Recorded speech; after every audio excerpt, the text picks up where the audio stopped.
Hey guys, so today I'm in a bit of a state because it is currently like 30 degrees in the UK. We've got our second heat wave in the year, which usually doesn't happen in England because England's supposed to be cold. So if that doesn't speak about climate change, then I don't know what does. Save the polar bears and stuff. Oh, and before anyone in America says, oh, 30 degrees Celsius, I'm talking about Celsius, not Fahrenheit. I know you guys do a whole different thing that I don't understand. Please don't tell me anything in Fahrenheit because I'm very confused. Why is it 70 degrees? What does that mean? I don't want to know. Before any of you Americans say, ooh, 30 degrees, what's that? In Texas, we are currently melting. That's fine. But in the UK, we're not used to the heat. And we also have houses that are not used to the heat. AKA our houses do not have AC. Like 90% of the houses, if not more, don't have AC because we don't need it, allegedly. Say that to the weather. So we're all currently melting. My makeup is melting off my face as we speak, which is why it's so minimal because the less layers, the better. Let's get into the video. I saw a video recently and realised that one, I've never seen a video on that topic before. And two, I never realised the topic of that video for some reason. And I'm supposed to notice things because I am supposed to be a future lawyer. So that's quite embarrassing. Now, more videos have been made. For example, Petty Page made a video. I'll put every link to like videos on this in description if I find anything along the way, but I know Petty Page made a video, the original guy made a video, and now a lot of drama channels are actually tweeting about this because they are very unhappy right now, and I'll get into all the reasons why. We're all angry. I'm not angry, I'm just confused. I watch a lot of tea channels and drama channels, which I guess is one and the same, but the subject matter usually is a little bit different. So for example, you've got the likes of Tea Spill versus Drama Alert versus someone like Philip DeFranco. Those are three technically drama or tea channels, or even in Philip DeFranco's case, news channels that do the same job, just about different subjects. This is all very confusing because when you think about like, then there's commentary, there's tea, there's drama, there's news, and altogether all of these just are very different but the same at the same time. It's very confusing. So you have me, a person, I guess, or a shell of a person at this point.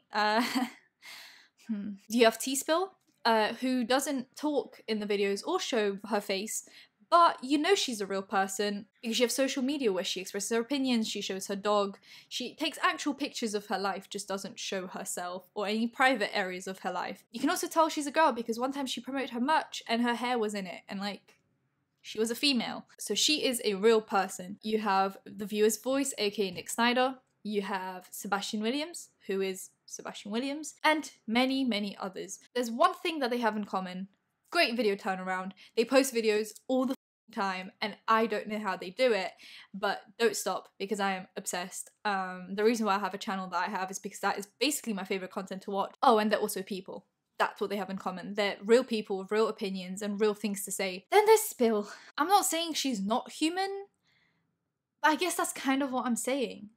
I found her my recommended a few months ago because YouTube was just pushing her into recommended and would not stop, which led to basically crazy growth. And the content frankly didn't disappoint. It's well researched, animated, narrated, captioned, lengthy, detailed, and posted very often. It just makes me think that there is more than one person behind all of it because one person would not be able to get such a turnaround with such detailed content. So it can't just be a Sally in her bedroom making videos in between like uni projects. This looks more professional. This looks like there is a lot more behind it than just the odd Sally in her bedroom. This looks like a brand, a company of some sorts. Now I hear you ask, why would a company start a tea channel? And the answer is very simple. People don't realize just how much YouTubers still make on YouTube. Now, before people try to explain my industry to me without posting a single video to their non-existent channel and making 0 cents of YouTube ever, let me explain. There's something called CPM. A CPM is basically how much money you make per 1,000 views on YouTube, and it's basically how we calculate our earnings, like the average earnings we would make. So some people think Social Blade is like all they need to know about YouTube earnings because it shows a minimum and it shows a maximum.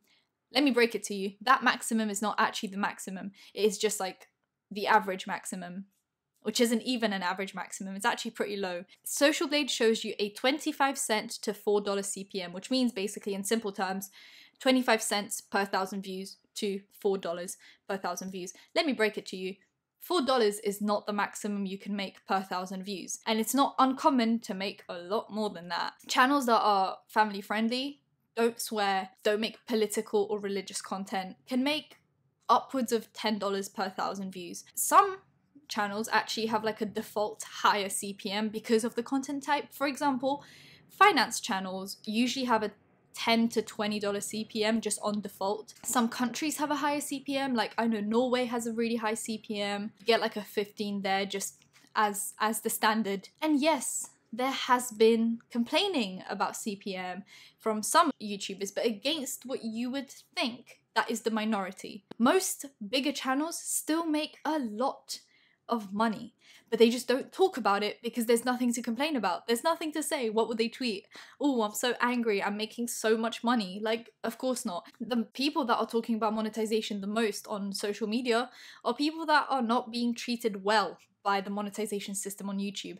So it's almost like the minority is the loudest in this case, and it makes it look like YouTube as a whole doesn't pay YouTubers well. Of course, there are still issues surrounding monetization where people are unfairly being demonetized for things that they shouldn't be demonetized for, but that is actually the minority of situations. Most of the time, people are monetized, and most of the time, people make a lot of money. It's just difficult when you're a smaller YouTuber. YouTube doesn't usually prioritize you, basically. So a lot of the time, it is smaller YouTubers that have a problem with monetization, and it's also YouTubers that talk about kind of controversial topics. And as much as we don't really consider them controversial, advertisers do, and advertisers don't want to put their ads on controversial content.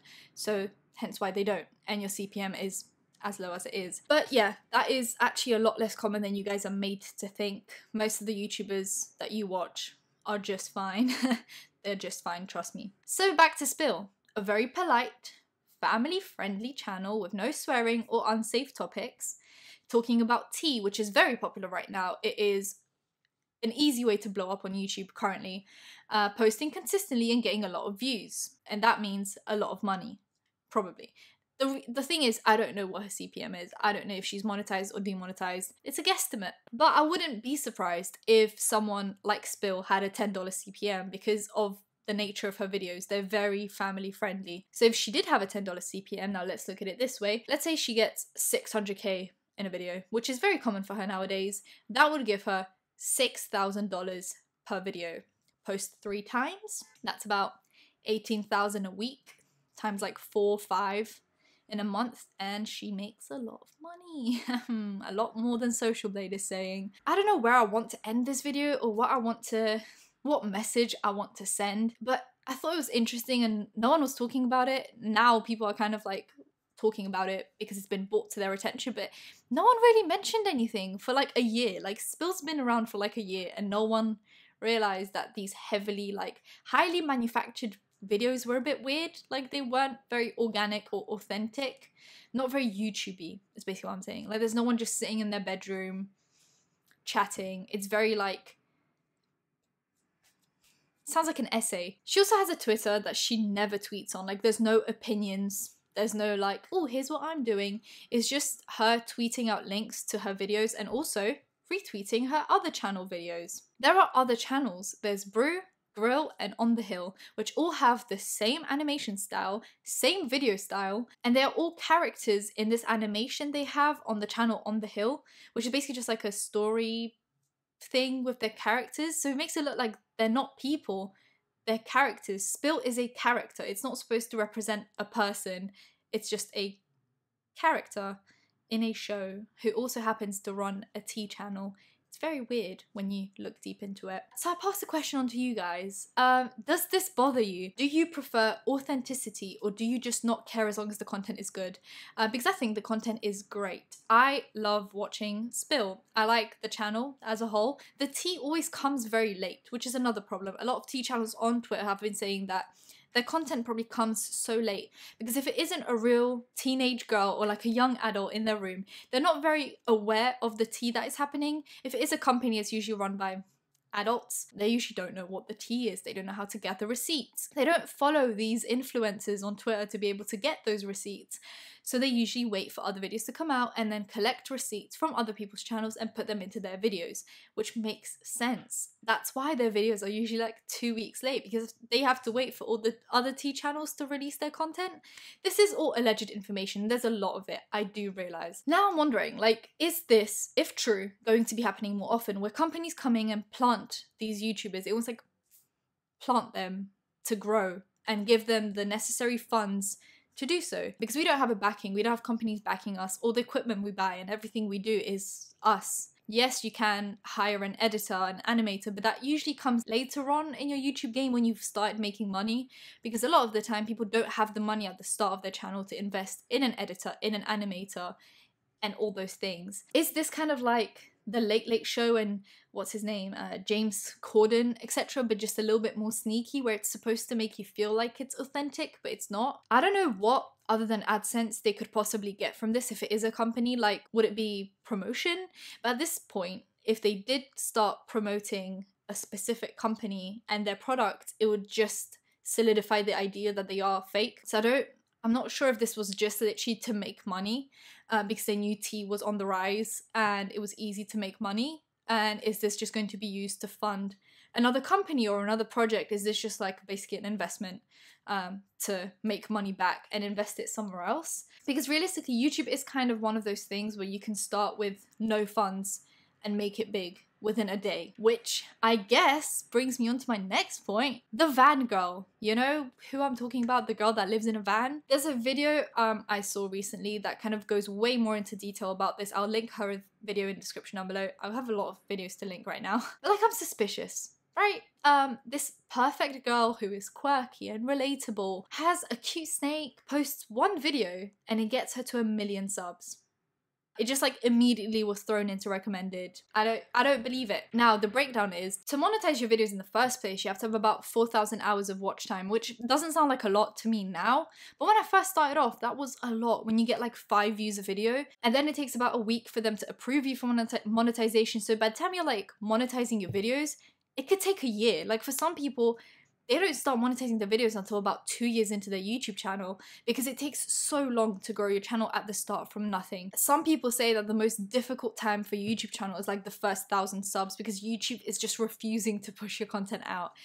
Because why would they? They get no profit from it whatsoever. You make no money, you have no ads on those videos, there's no like loyal audience. You're just this new channel that brings nothing to the table, so YouTube doesn't feel the need to push you out. Also, videos that don't make money, aka like demonetized videos which aren't advertiser friendly, or just channels that post videos that haven't been approved for monetization yet, don't get pushed out half as much as normal videos, which you can see. I know YouTube kind of likes to say that that's not the case, but I've seen it firsthand where my video gets demonetized and the views all of a sudden just drop because my video doesn't get pushed out to recommended. Also, some people I think sometimes think that there are like actual people just sitting there watching your content and based on their own opinions and biases pick who goes on recommended and who doesn't. But let's not forget that 300 hours of YouTube content is being posted a minute.